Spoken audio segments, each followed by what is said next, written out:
Right, welcome back everybody, and of course on to that discussion we've been promising you all morning. We've got the smaller new parties that are coming in to contest the elections this year, and we're introducing them to you so you can get to know them and perhaps find a party that speaks directly to you and you want to put your mark by their name. So let's take a look and see the three parties that are being represented here this morning. Let's go through it quickly, find out what it is that their priorities are. First party we're looking at is Arise SA.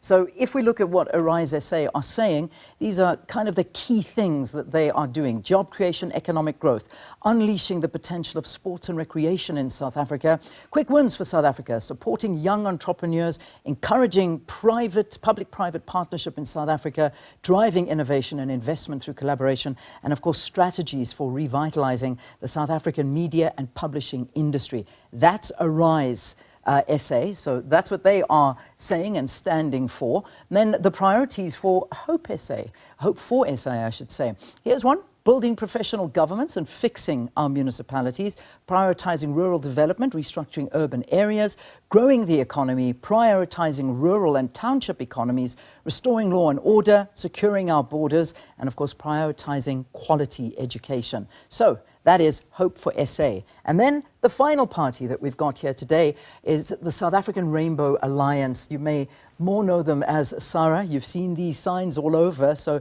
this is them. This is what they stand for. Competent, experienced leadership to lead South Africa through the crisis and into recovery.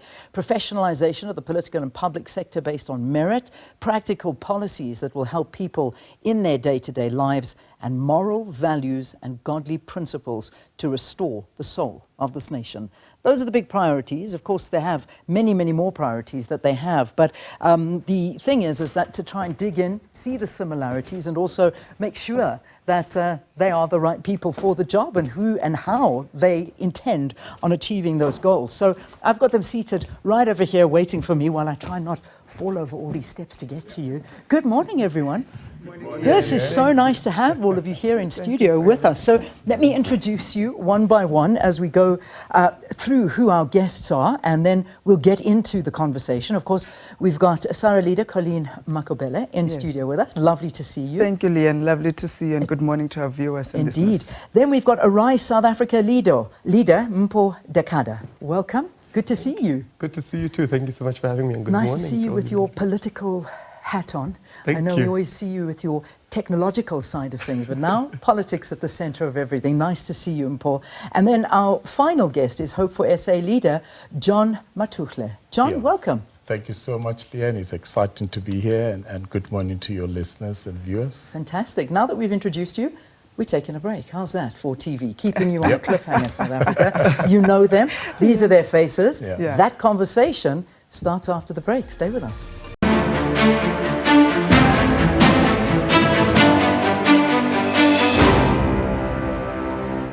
If you've just joined us this morning, we're going to continue with our smaller party discussions that we've got lined up for the rest of the week. And today I introduced you to the three political parties that are appearing on the national and provincial ballot papers. They're going to be discussing their political party manifestos as we inch closer to the 29th of May, a date that has been set aside for South Africa's general elections. So today I introduced them to you, but once again, if you are just joining us, HOPE4SA leader, we've got John Mathuhle, the South African Rainbow Alliance's leader, Colleen Makhubele, and Arise South Africa leader Mpho Dagada. Good to have again all of you here.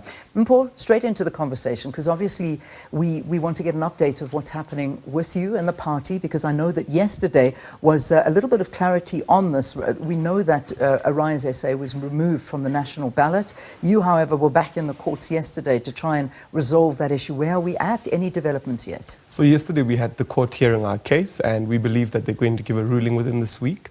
So we look forward to that ruling. And really our case is to say that a few days before the elections, we cannot be removed because of an administrative error on their side. Yeah. So that was really our case yesterday. So it's an administrative error. That was what it's been blamed on. So your chances of actually getting back on, I imagine, what would you say? I think they're very good. At this current moment, what we're really saying to them is that you can't do something like this a few days before the elections.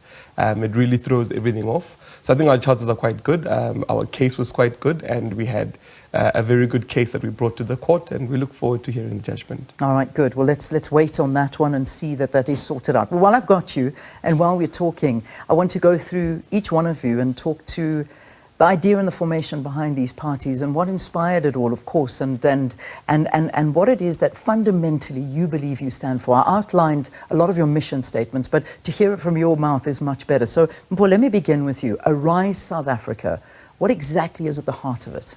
We really want to cause a national revival where we bring in young people and we bring in the industrialists and we bring in the entrepreneurs to ensure that we build a very strong economy.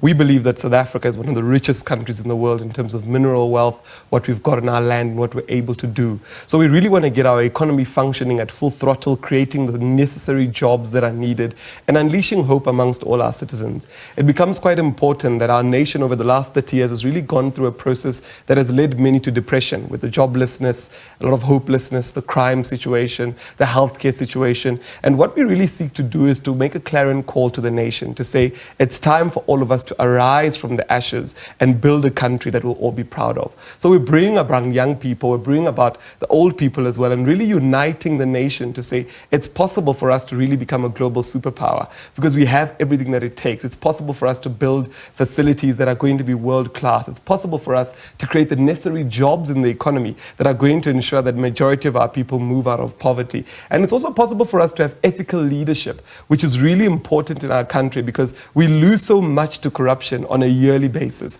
And it's about time that we hold the truth accountable, or we hold a cabinet accountable to say, with a country that has so much in terms of revenue, in terms of wealth, why are majority of the people still living in poverty? So we really hope to bring back that revival in the nation, to bring back everybody's hope and to say, let's build a nation that we'll all be proud of, devoid of frustrations, devoid of corruption, and really unleashing the hope and the potential that lies in South Africa. All right, Mpho, nice opening there for what the party stands for.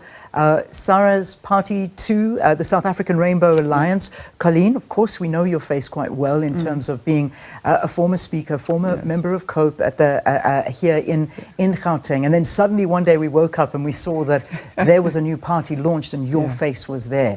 What's at the heart of it? What is it that you are promising as a vote for Sara? Thank you, Leanne. There are 4 fundamental tests of any democratic government. And I believe many of the parties that sit here and others will stand on those. Number 1, if a government, democratic government, is not able to provide income-earning opportunities for its people, the government has failed. If a government is not able to protect its citizens domestically, it has failed, and we see that with the amount of crime. If a government is not able to protect its citizens internationally, through our borders, through the influx of immigrants, it has failed, and we see that daily with the foreign nationals that are undocumented. If a government is not able to provide homes for its citizens, that government has failed. Those 4 fundamental tests have really been failed by the current government. And all of us who stand here today stand on one or maybe all of those fundamental failures to create some sort of a party or a formation that is going to address this. As Sara, at the core of it, we also believe the country, the government has failed to create some moral clarity for what South Africans are about, what we stand for, what are the values that bind us together. So as Sara, we've got the Sara Gear that we have launched. That is the core of our policies. What does it stand for? G is for growth, economic growth. In order to create the 5 million jobs that we are promising in the next 5 years, we have to now create economic growth through economic policies that are friendly to business, denationalization of all state-owned entities. Your Eskom, your water, your roads, your ports are all national entities that are not working, and those are enablers of any economy. How do we get private partners to be able to take over the state-owned entities to give you water? There's no investor who's going to come here when we don't have water, we don't have power, we don't have roads, our ports are inefficient. There's no way we can create jobs. 3, 24-hour economy. We know nightlife in South Africa. We can go to clubs, to restaurants.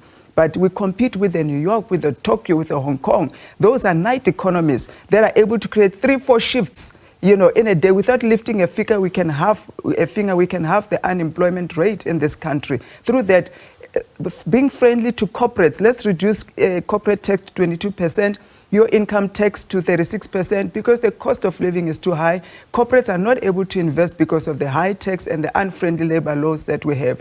E is, of course, the employment that I spoke about, 5 million jobs. When the economy at the time of the gear of Thabo Mbeki was able to grow at 2% of GDP, we're creating 200 jobs per annum. We are saying with all of this that I have listed and more, we can create a GDP growth of 7% that is going to enable us to create 800 to 1 million jobs per annum. And that is where the 5 million comes from. A is the accountable leadership, godly leaders, etc. We see the decay of our social order. We've lost the command and control of the country because of the type of leaders that we have.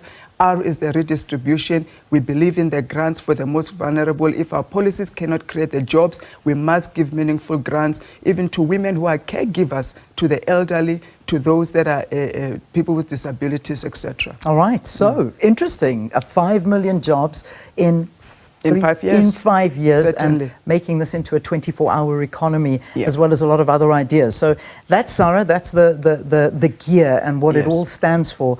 Now, when we talk about godly and we talk about those kind of things, I think this hits at the essence of what, John, your party is all about as well. HOPE4SA. Let's give you that chance to tell us what you stand for. Yes, thank you so much, Leanne. HOPE4SA, hashtag Hope for South Africa is actually a God-given vision to bring healing and also a socio-economic transformation in South Africa. And we are inspired by ordinary South Africans everywhere in this country, in communities and civil societies that refuse to actually, sorry about that. No problem. Someone's I seeing should you on have actually television. left it. Yeah. There we go. Carry on. That actually refuse to be victims of their circumstances. We are very much community orientated. We believe that the solution for South Africa actually happens at the community level, and we need to empower communities to be self-determining. Because the community knows how to bring solutions. They know the issues that they grapple with, and it is not something that has to come from top to bottom, but it must be from bottom up approach. And we believe that we, as hashtag Go for South Africa, we want to make that a reality, because we know that most of our communities are living in brokenness. I mean, all of these things that my colleagues have mentioned is very, very, very important. But how does it look like when we talk about hope? How do we bring that hope in a practical sense? And that's why for us, we're proposing the 8-point plan to say, you know, what are the key things that needs to be in place? You know, how do you fix your government? Because that's where actually the service delivery is happening at the local level. And what we have realized is that our government has really lost the professional integrity. And we are proposing that we need to professionalize our government and our municipalities, and we need to do away with, you know, your cadre deployment and depoliticize the government system.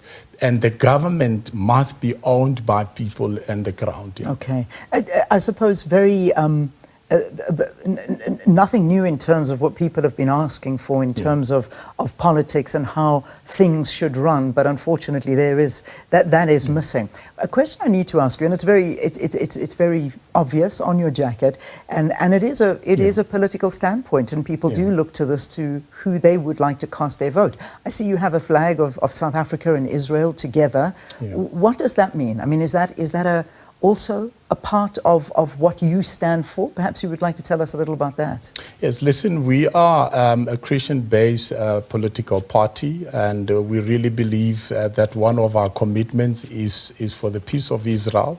Of course, we are not ignorant of the fact of what is happening in the Middle East, and we take a position for to facilitate a reconciliation between that. And I had recently had an opportunity to be part of the delegation to Israel on a mission project to try to see how the church in South Africa, can play a role to build those bridges between what is happening in Gaza and also in Israel. And that was for us a great opportunity that we can be part of that, and we can engage with some of the people there and on both sides as well, and to understand the situation. And we are committed as hashtag Hope for South Africa. We are committed for peace. We are committed for prosperity and the sovereignty of these countries. We believe that Israel has got a right to exist as much as Gaza also has a right to exist and to protect their own people. And we advocate for that peace, and we advocate for ceasefire and the return of the hostages. All right, so that's an important election point here in South Africa as well, because people do look to this, and it does speak to them in terms of certain stances that parties and leaders are taking with regard to international political levels and big stories. I'm not sure if you would like to comment on it yourself, or let's stay away from that. Let's move to really what fundamentally, and this is something, Mpho, that I know is at the heart of everything. In fact, I mean, so much so that you were on the advisory, or still, I don't think you are anymore, but certainly when it came to being in the presidency, working alongside the president and the ANC in terms of technological development and technologies. This is a big bugbear, I think, for a lot of people, and you have a lot of solutions that you are coming up with to many of the problems that South Africa faces, but through technology. Perhaps you want to talk a little bit about that, and where your frustration arose to say, they're not listening, we need to break away and form our own party here. Yeah, I think a lot of times, we forget that the politicians that we've got in this country are actually pensioners. And the average age in Parliament is 60 years old. And how are we expecting that pensioners will understand machine learning, robotics, artificial intelligence, blockchain technology? These are things that they didn't learn about or know about. And even when you try to explain it to them, for them to implement something that they don't understand, it's quite difficult. So we got very frustrated as a Presidential Commission of the Fourth Industrial Revolution to say, many of the ideas of where the world is going, they're not actually able to implement, and the big issue is they don't even understand them. I'll give you a classic example with our water situation. Just through the Internet of Things, we're able to save up to 40% of water that gets wasted every single day through our pipelines. But to try and implement that to somebody who's just thinking about a tender, thinking about how their friend is going to loot from the state, is very difficult. Just through artificial intelligence, putting that on a banking system, we're able to stop corruption by up to 30%. To explain that to somebody who's just thinking about stealing from the state is not going to help. Healthcare, how we can actually support our healthcare systems where we don't have enough doctors, enough nurses. Healthcare can begin to assist, and it's even been proven that it's even doing better than what is known. And also what is important is to understand that technology for Africa can actually create the needed jobs. We've got stuff called as 3D printing, where you use our minerals to create final goods. For so many years, people have always complained to say, well, we can't beneficiate our minerals because we don't have the skills, we don't have the know-how. Through 3D printing, we're able, through virtual reality, we're able to get kids to learn how to be engineers in a much easier way. So what's very important is to understand that technology can support much of what we're doing and even assist us. Things like border control, things like crime prevention. These are technological things that have been created that are able to assist us. And really what we need young people in government. We need a generational mix in government, that we agree. But right now, we've only got pensioners. We don't have the generational mix. We need forward-thinking politicians that are going to be able to engage with how we can better our societies through technology. And what Arise is really striving for is a generation that's arising amongst young people to say, let them come on board. They've been to university, they've been to schools, they've studied and they've learned how things should actually work. Let's bring them on board and build the best systems to help South Africa and ensure that our economy can create the much needed jobs that we need. All right, so I'm going to delve a little bit deeper, and I think it's some of the questions that we've got going on your stances on immigration. That is one question, so we'll dig a bit deeper. You say you have a technological solution to it, which should be obvious. I mean, that's what we should have, but I'm going to park it there and pick it up again. But Colleen, I want to come to you because I want to touch on one of the issues that I know that you take quite seriously, and we're also going to be talking about securing borders, but particularly in terms of crime. That's one you spoke of. And I know I was listening to an interview that you did, and you threw out a line, whether it was just you speaking or perhaps it's a stance that you feel, saying that all girls in South Africa should have guns. Do you really believe that? Yes, we do. You We do actually believe that do believe all that. girls should carry guns? Those that wish to should have that option to be able to carry guns. You know, Leanne, it's April now, Sexual Assault Month. We are still counting stats of sexual assault, and it's mainly young girls. These are school girls whose life has been devastated. If you've had a mother or a sister who's been raped or who's been sexually assaulted, who's been violated, GBV has happened to them, they've been a victim, you would actually be able to sympathize with the vulnerability of where women find themselves. 40% of the women that we have working in the service industry as cashiers in restaurants, in gas stations, etc., because we don't have the night economy, they have to go home 2 a.m. at night, some 12 a.m., some whatever time at night. You and I are at home sleeping, or we're watching Generations, whatever it is that we're doing.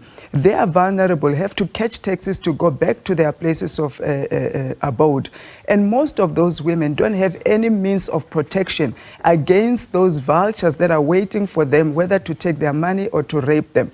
And this option has to be available for women. If you're going to be at night alone or vulnerable, I will never send my daughter alone to go and do anything in the evening without some sort of, have your phone with you, let me know where you are. Have a gun with you, because once you are trained to use a gun, you're not going to willy-nilly shoot. Those that are creating crime, those are stolen rifles, those are criminals. But you've got a lot of, and I'll tell you this, white and Indian girls that have guns with them. They've been trained, they've got gun license, they're at the age, according to the fire control arm, that they can have, that they're able to defend, protect themselves. A lot of our black girls are not given that access. They don't know that it's an option for them to be able to access where they can be trained, where they can have protection, until such time when we can have a police that works, we can have a minister that is able to control crime in this country. We divulge the power of crime control and policing to the different provinces, so that we've got police presence 24 hours protecting its citizens, ensuring that women are safe. Okay. Let's give women that opportunity to protect themselves. Would you allow young boys to carry guns as well? If they so wish, and they're so trained. in other words, gun policy for you should Yes. be something quite like what we see in the States, much more available. People want to protect themselves. They should be able to. They should be able to. They should be able to. Okay. If we had a system of policing and crime that was working. Now we've got one minister of police who controls the whole country. Yeah. And once he is controlled by some kind of criminal cartel, it's finished. It's over for South Africa. We can't get crime under control. We can't get GBV under control. Stats are rising every day. Women are raped daily. I think 8 of 10 women are raped daily. Is there not another way of controlling something like that? My worry is, I mean, you look around, you look at these rampant schools where kids bring guns to school, they open fire randomly and kill people. They are subjected to a lot of things. Yeah. But is there not another way, per se, to control crime? Rather than advocate for people to walk around carrying guns? There are many other ways, and we are looking into them. One of them, which I've highlighted, is this, where women feel they're vulnerable, they have to be out in the streets alone. Let's give them and make available the option of how to, because there will be no police presence. When they scream and shout at night when they're being violated, you and I are not there. The awareness of education around GBV is not working as we have seen it over the past 20, 30 years. So there are other ways, and the reason we've got crime in the schools as well, it's loss of social control. You know, we don't have anything. The command and control of the country is completely disintegrated. You know, where even traditional leaders are complaining as we talk to them. People have mistaken democracy for lawlessness. And until we can get to lawlessness and address it in what it is, we are not going to control drug abuse, crime in schools, GBV, etc. There has to be a strong will in how do we control and fight crime. And that must start with us. A quotable quote, people are mistaking democracy for lawlessness, as the words from Colleen Makhubele. Before we take a break, John, I'm back to you now. You've been listening to a couple of the issues that have been brought up, and this is related to crime. As I said, we are going to be talking securing borders in a while. Immigration is a very big thing as well, job security. But crime, are you in agreement with Colleen was saying? Perhaps people should be carrying guns, maybe young girls. We should be more aggressive in fighting crime. What is your solution as a party?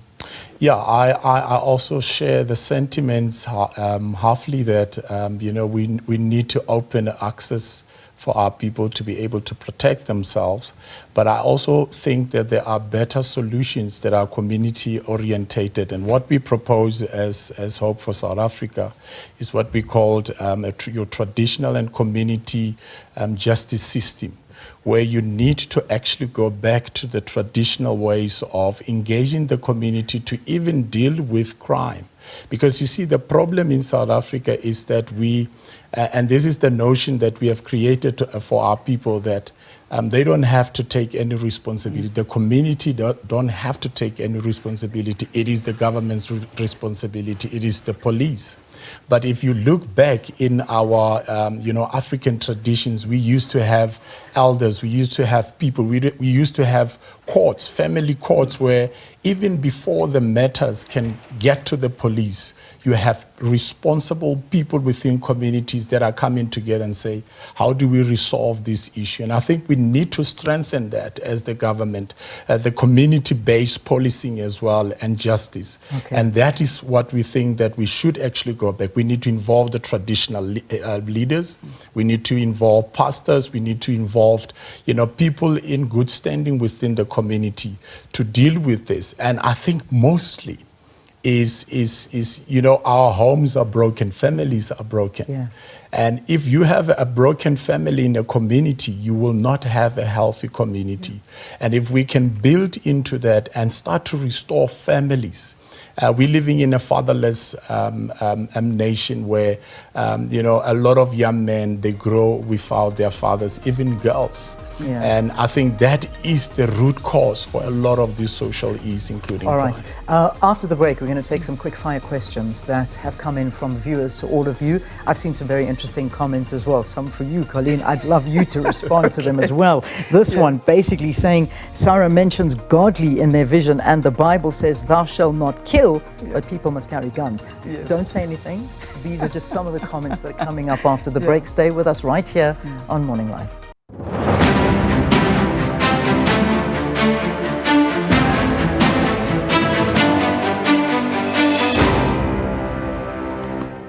We're back talking to the newer parties that are going to be contesting the elections here in South Africa. Questions coming in from viewers. And John, this one appears to be for you. So let's pop it up on the screen and have a look. Ernest asking, good morning, team. John, what is your plan to save the ailing economy of South Africa after being voted into power? How are you going to fight crime, which I think you have asked, but joblessness is the one they want to know. How are you going to fight that? Yes. I think what we are proposing as HOPE4SA is to, we have what we call your township economy, because that's where the masses of our people, where the unemployment is actually happening. First of all, we need to industrialize our townships and our rural areas. And I mean, there are so many things that are that we have to import from outside, and specifically from China, that we can easily produce here in South Africa. And I think that is one of the most important things to say. How do we limit what we are importing in terms of what we are versus what we are exporting? And those things we can do it here locally. We need to bring back that township economy where, when we grew up, the supermarket were owned by black people in the township. The tuck shop now are not even, I think the whole 80% of the tuck shop in the township are owned by foreigners. And we need to reverse that. And the government must come in and say, how do we empower the small business people within those areas to create jobs for themselves instead of looking for the job? And I think we need to change how we think about job creation. We need to create an opportunity, an environment where people can employ themselves. Okay, all right. John, next one, this is for you, I think, Colleen. It's saying, Ntobela, would these parties, still exist after elections, even if they would not get one seat? Colleen, let's get your response. Certainly. Contrary to that, we are going to get seats, but we are not here just for the 2024 hit like many other parties are, opportunistic. We are here for the long haul. We are looking now at 2026, how we position ourselves to compete in local government. We are building up to 2029 as well. So we are going to be here. We are going to serve. Some of us have been in politics now for a little while, and we think there's still a lot more to offer. Whether you've got 1 seat or 20 seats or you win the majority of government, we've seen how 1 seat can make a difference in what you bring, you know, in serving your community, to council or to National Assembly or to even NCOP. Do you want to respond to this, this comment that was sent through as well? Sara mentioning, this is from Rakesh, saying, Sara mentions godly in their vision, and the Bible says thou shalt not kill, but people must carry guns. Guns not the answer. It's a plain down stupid idea. Indian and white girls are not carrying guns. That's according to Rakesh. Do you want to comment on that? Rakesh, thank you for that. They are carrying guns. I've got friends that I can name, over 20 that have guns. And I've got even a friend who, a house was broken into 2 weeks ago, single mom with 3 children, vulnerable, traumatized. She is right now going through firearm training because she needs protection. Police never came. She called them, they never showed up. So these are real issues that it's surprising that it's only men who are actually against the idea of ladies carrying guns. Ladies are for it. But there's a misconception. There are consequences to any action, and the Bible makes it very clear. Even when they talk about the 10 commandments, if you kill, you are going to be killed. In the Bible days, you would not survive another day. What do we have today? Through democracy, once again, we have really mistaken democracy, or we have taken it to mean lawlessness, disrespect, relaxation of all sorts of, all form of justice, etc. Our justice system is not able to prosecute. Reported crimes, the rate of prosecution is very, very low. We are letting criminals out. Even if you go and report a crime today, they're going to go in tomorrow, they'll be let out in bail, that will be the end of your case. And that's where our justice system need to jack up. Our forensic investigations needs to jack up. Look at what we've done with the famous cases of AKA and Senzo Meyiwa. What are they going to do with your matter when you go and report a burglary? All right, there we go. There's a response to that one. Mpho, this is for you. This is from Nkosikona saying, if they will be elected into power, what will you do with issues of crime and corruption in this country, as well as illegal immigrants? I'm also very keen to hear this from you. And I think, you know, crime and corruption takes so much money away from our economy. If you look at the Zondo Commission, they basically told us that we lose close to 300 million every single year due to corruption. And the ironic thing is that we spent R1 billion to actually do the Zondo Commission. Yet, till date, we still don't have arrests. So crime and corruption steal so much money from our economy. And really what we need to do 2 things. The first thing is depoliticize the NPA. Our National Prosecuting Authority should not have politicians near it. We need to ensure that we professionalize that service and ensure that the commissioners or the people that are put into place there are able to serve their term, because for the last 30 years, no person who's headed the NPA has ever finished their term. All of them always leave and say politicians are always meddling, threatening, bossing around our employees, making sure that dockets get lost. So we need to protect our NPA, and we do this by using technologies like blockchain technology, ensuring that every crime is reported on a blockchain.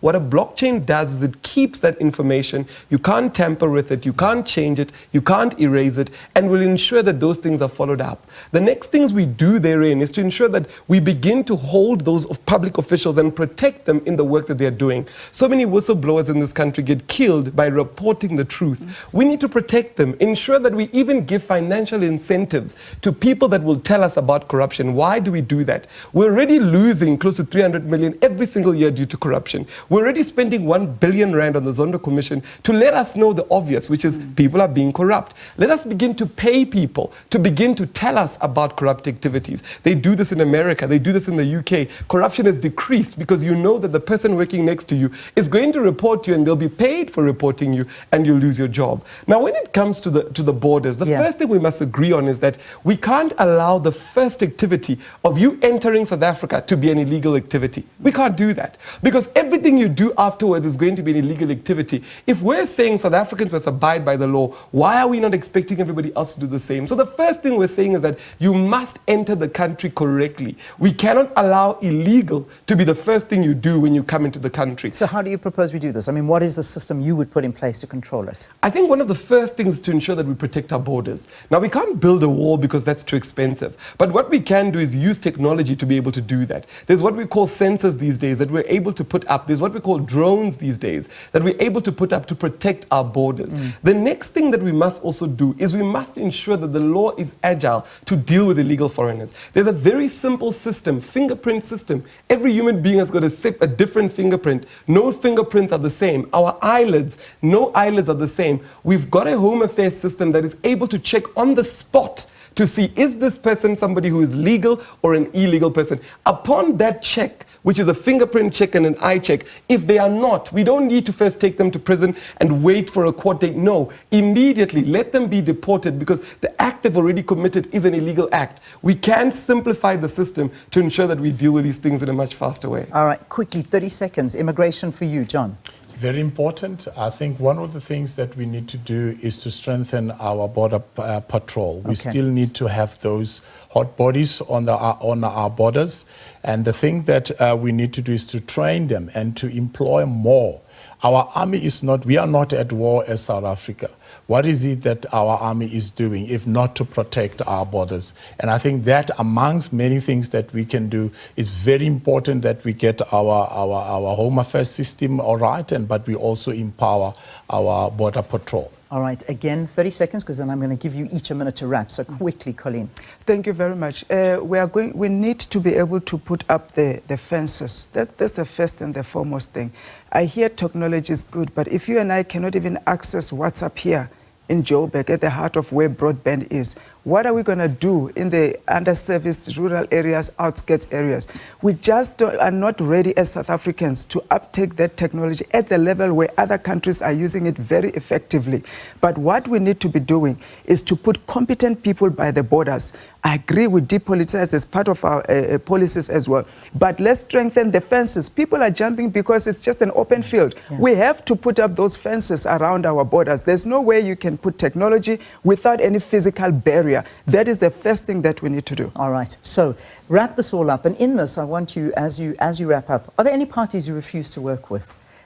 If we go in, you get a couple of votes. I love the idea of, are you in this for the long haul? Because I don't know what your chances are of making it in this election. We'll wait and see.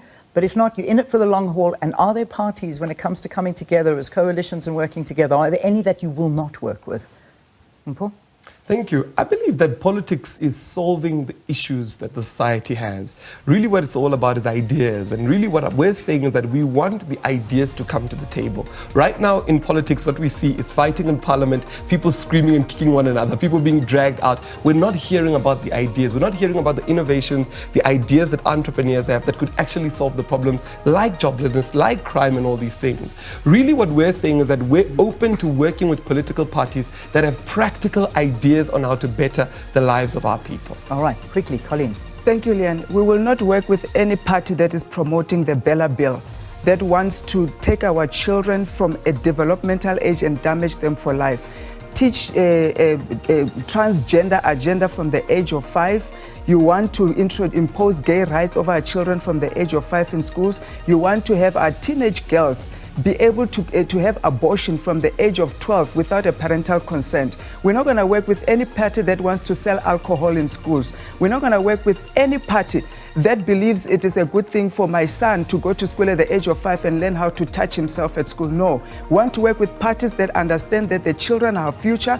We need to take them to school to learn STEM, to learn science, economics, science, things that are going to open up their future and give them opportunities for life. Parties that believe in a democracy that is income earning and home owning. All right, finally, John, you got those golden 30 seconds. Go for it. Yes, we are willing to work with any party that puts South Africans before the party. and not put the party before South Africans, meaning that they need to be on the ground in communities, coming alongside communities and supporting the communities to bring their own solutions. We will work with those parties. We will not work with parties that are introducing what we call unrighteous laws like Bella Bill and all of these laws that we know they break the very foundation on which our society is built on. All right, guys, good luck. All the best for the elections, 29th of May. These are 3 new parties that perhaps speak to you. You can vote. It's your decision.